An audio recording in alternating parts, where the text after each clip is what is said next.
Welcome back to Getting Native, the place where you'll see yards transformed into beautiful Californian and Mediterranean native plant gardens. Last time, the homeowners gave the design team their ideas for the renovation.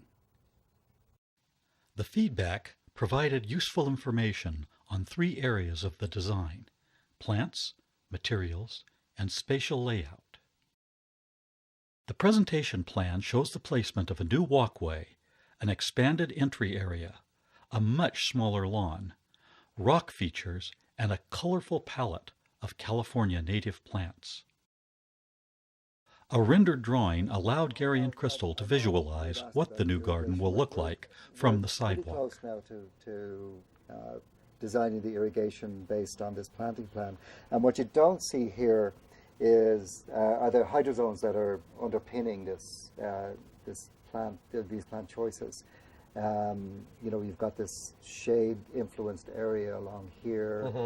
Along here, you've got a moisture area because of the drainage. Right. You have a uniform water demand if this is going to be turf.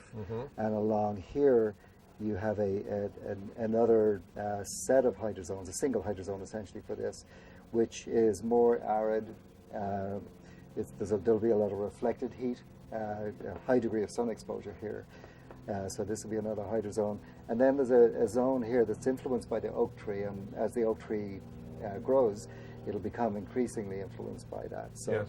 That's another one. So we're looking at probably a 4 to 5 station drip irrigation system with a smart controller.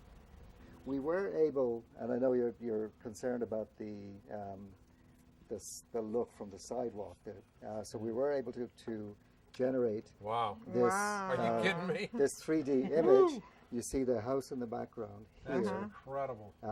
This element here is this here. So we're looking up along the walkway here. Wow. As you see here, That looks so real. the type of rock, That's great. incredible. the type of rock that you were Love it. you're looking at, and this there'll be a sort of a loose sort of gravel mulch in between the plants that's reflected here. This accent here shows the nolina that we're proposing for here, and of course this is the oak tree. So That's amazing. Wow, that is so That cool. is totally amazing. So this is your house. Yay! Yay.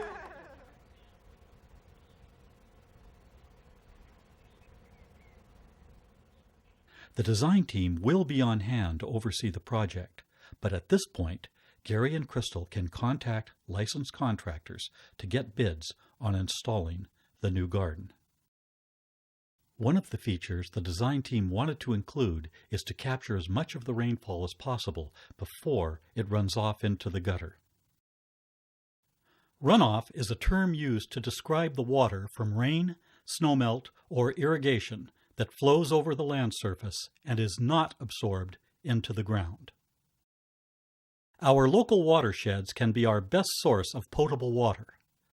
By capturing runoff and allowing it to percolate, we can help replenish our watersheds. We can do this by directing the runoff from our roofs and paved surfaces to a suitable location in the yard where it can percolate into the soil or be captured for storage and later use. In landscapes, features that collect and convey runoff are called swales. Swales are created by grading the landscape to capture the runoff and convey it to a discharge area away from structures. Here, in this basic diagram of Gary and Crystal's property, we have mapped the flow of water as it runs off the roof and paved surfaces into a swale between the 2 properties and then onto the street. In the new design, we keep this swale, but instead of allowing the runoff to flow onto the street, we direct the flow into the new lawn area along the sidewalk. We will adjust the grade of the new turf area so that it collects the runoff from the existing swale where it will percolate. It's important to remember that water should flow away from, never toward, structures. Recently, for new construction, some cities require that you retain runoff. In this yard, for example, an underground tank captures the first flush of rain before it can be discharged into the city's drainage system. Here's another example. In this hillside yard, runoff is collected in a closed underground drain system until it's about 6 feet clear of the front of the house, where it's allowed to percolate into this swale. During the rainy season, the soil in this part of the garden will be wetter, and because of this, a separate hydrozone has been created along the swale. Fruit trees and ornamental plants are planted along the swale to take advantage of the seasonal additional moisture. In our Mediterranean climate, it will be necessary to irrigate this hydrozone in the months we don't have rain. Another way to capture water in your yard is to use permeable paving. Here, the paving material is modular, and the joints between the units allow water to percolate to the soil below. You can also use decomposed granite as a paving surface, seen here used to good effect in this driveway. Dealing with elevation changes can prove difficult. Slopes, steps, and retaining walls can add cost and complexity to a design. At Gary & Crystal's, there is an elevation difference of approximately 32 inches between the sidewalk and the front entry. By adding 2 steps and a slight slope to the new sidewalk, we can easily make up this difference in elevation. Here we can see the alignment of the walkway. There will be 2 5-inch steps situated about 12 feet from the sidewalk. The new walkway leading up to the steps will be sloped at approximately 2%, and the remaining walkway will be sloped also, up to 3 to 4% as needed to meet the grade at the existing walkway. The steps give us an abrupt elevation change that will need to be reflected in the landscape, as we see here.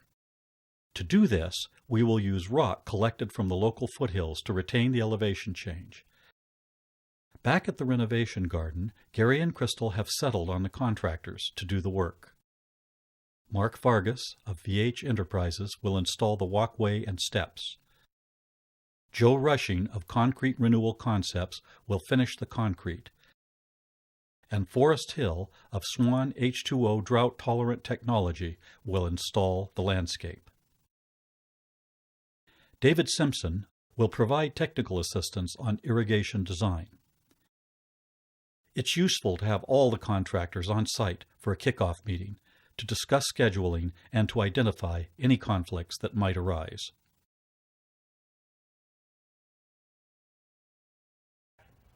Forrest, I see the grass is pretty much killed off now. How did you go about doing that? Well, we applied glyphosate.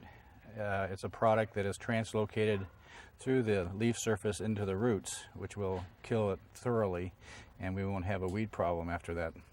Great. And is that, did you just spray once? We did one application, came back about 10 days later and did a second lighter application, and then hit the spots that didn't look like they were getting too much action again.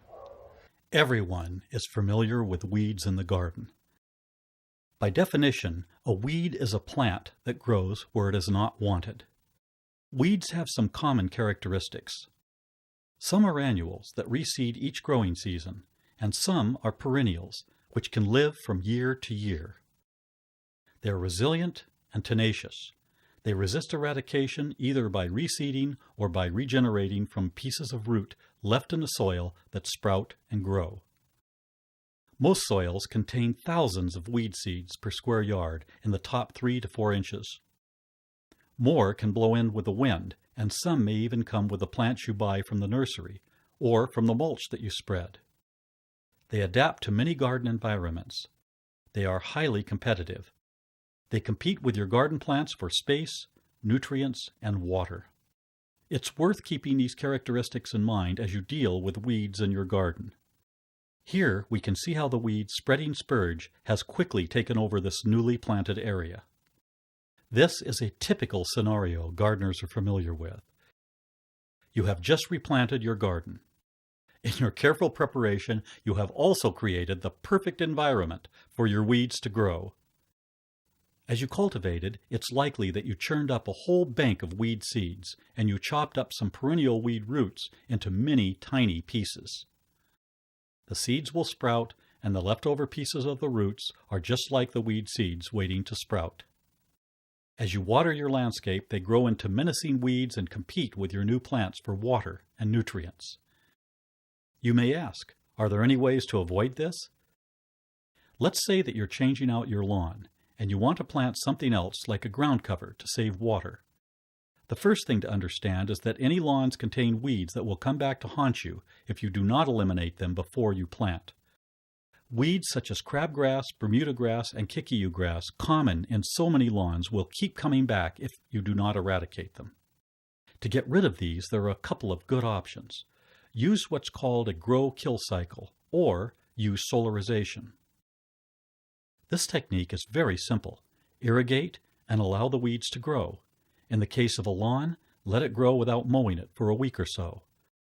Once it has achieved a good stage of growth, spray with a systemic herbicide. Herbicides containing glyphosate are the most effective for this, particularly when there are perennial weeds present. Glyphosate is sprayed on green leaves and is taken into the plant through the green tissue and is carried down to the roots. Protect your plants from overspray and be sure to follow manufacturer's directions. For non-lawn areas, wait until you have a good covering of weeds before you spray. When using herbicides, you can increase the effect by applying a light application of a nitrate fertilizer and watering the area a couple of weeks beforehand to bring on as much growth as possible before spraying. It's a good idea to repeat this technique before planting to exhaust as many of the weeds as possible. The more weeds you kill now, the less you will have after planting. You may also use a contact herbicide, but this will not be as effective on perennial weeds. It's important that you do not cultivate the soil until you have completed the grow-kill cycle. The upside of the grow-kill method is that it will significantly reduce the problem of weeds after you plant. This is a particular advantage when you're planting a ground cover. The downside is that it will take longer to prepare your landscape, but the delay is well worthwhile as it greatly reduces the maintenance. We suggest that you calculate backwards from the time you want to plant to allow enough time to eradicate the weeds. For those who don't want to use chemical herbicides, you can use a technique known as solarization. We'll discuss solarization later in the series. Well, Forrest, looks like you made quite a mess here. Yeah, we sure did. Had to strip it down, try to save, get the sod out of here and take as little soil as possible so we can do our rough grading operation. We'll probably haul off 2 to 3 dumpsters just for this small... so you're loading up the dumpster now yeah, with the sod. yeah. And then... Small bobcat's a great implement to have. Doesn't make a big mess and not noisy as the big ones. So for a homeowner doing this on a smaller scale, they could do this with shovel and... Right, it'd take quite a long time. We did all this in probably about 6 hours. But a person could dig a trench and just start working the sod back and peeling it off. Or you could rent a sod cutter and use it? Sod cutters leave a lot of roots. They do. Then you have to deal with that. As the work continues, let's step away from the renovation garden and take a look at one of the treasures among California's native plants. Well, today we have a real treat. I'm here with Bart O'Brien, who's the Director of Special Projects at Rancho Santa Ana Botanic Garden. He's a renowned horticulturist, and he's also co-authored California Native Plants for the Garden, as well as other books on California native gardening. And he's well known within the horticultural world for his knowledge, and he's been a boss and a mentor to me. So I'm so pleased to introduce him. And we're going to talk about salvias, aren't we? Right, yes, Yeah. And it's a pleasure to be here. So, shall we look at the first one, Salvia spathacea, the hummingbird sage. This one is probably the most garden-friendly of all of our native sages, and it will tolerate the widest range of conditions, from partial shade to full sun, to average garden watering, to very dry watering. Its most notable features are its fruity fragrance. Yeah, that's one of my favorites. Very interesting scent. And it's our only red-flowered native sage. The flower stalk comes up about here. The flowers are deep red, very attractive to hummingbirds, very easy plant to grow. It will spread underground to make a colony. Yeah. Very easy. Yeah, it's a beautiful sage, and the smell is just amazing. Yes, well, we have 900 native or salvias in the world, and California's are among the most drought tolerant and best choices for our gardens. How many? But the next one we should look at is Oh. Salvia brandegii. Okay, how many salvias do we have in California? Oh, I think there are 20 some odd, but then there are probably about 50 or so selections and hybrids of these sages for garden purposes. This one is another one that is highly adaptable to gardens. This is Salvia brandegii, the Santa Rosa Island sage. This can have either blue flowers or white flowers. They're fairly small, but the interesting thing about this particular plant is that it will go completely dormant if you don't water it, or you can water it at any time of the year and it'll come into flower. So again, it's probably about the second easiest of all of our native sages to grow in a garden. Also has very attractive leaves. They're almost beaded in texture. Pebble-like. Yeah, and shiny. And also, all of our native sages have wonderful aromas, and this one does too. Yeah. You can cut this one back or let it get big. Some forms of it will get to be about 6 feet, 8 feet tall. Oh, However, wow. the ones, if you grow them dry or dry-ish, most of them are about waist high. Yeah, our next one will be the white sage, Salvia apiana. This is one of our most beautiful sages, but it's also one of the ones that really requires more care. It must have very good drainage or not much water at all in the summer. Its most notable features are this beautiful white foliage. It's one that if you can put light on it at night, it practically glows. Yeah. It also has a huge flower spike, up to 6 feet in height. Wow. White flower, highly aromatic. Some people don't like the scent. Some people say it smells like BO. But, well, whatever. It's also the one that is particularly important to the native peoples. It's used for purification ceremonies where they burn the foliage. And again, it's a very nice fragrance in that respect. It can be a dramatic plant in the garden. Usually the foliage mass will get up to about 3 feet-ish, and then with those 6-foot white sprays of flowers above. Full sun, very drought tolerant when established. Some people just cut off the flower spikes when they're done, or other people leave them for the birds to pick through. Yeah, that's Very important. attractive plant. Yeah, well, I like it. I like the scent. I hope that doesn't mean that I'm particularly fond of BO. But what you want to go look at? One of the big advantages of planting natives is that they have evolved here and have adapted to the evapotranspiration rates of our climate. Evapotranspiration is one of the natural processes that goes on without us noticing. The term evapotranspiration combines evaporation with transpiration and is often referred to as ET. Simply put, ET is the loss of water to the atmosphere by the combined processes of evaporation from soil and plant surfaces and transpiration from plant tissues. ET is an indicator of how much water your crops, lawn, garden, and trees need for healthy growth and productivity.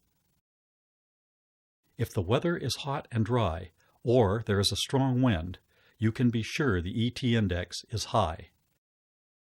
Mediterranean climate natives and other plants that have evolved in hot, dry climates have adapted to high rates of ET.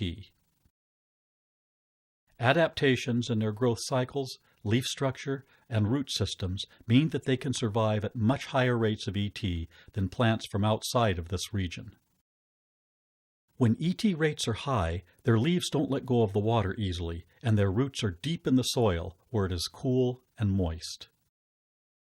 Keep ET in mind as you plant and care for your garden, and you'll not only save water, but have a more successful garden. Let's listen in as Patrick Larkin, Executive Director of the Rancho Santa Ana Botanic Garden, talks about the plant of the week. For color in the last hot days of summer and early fall, nothing can beat the California fuchsia for providing that color.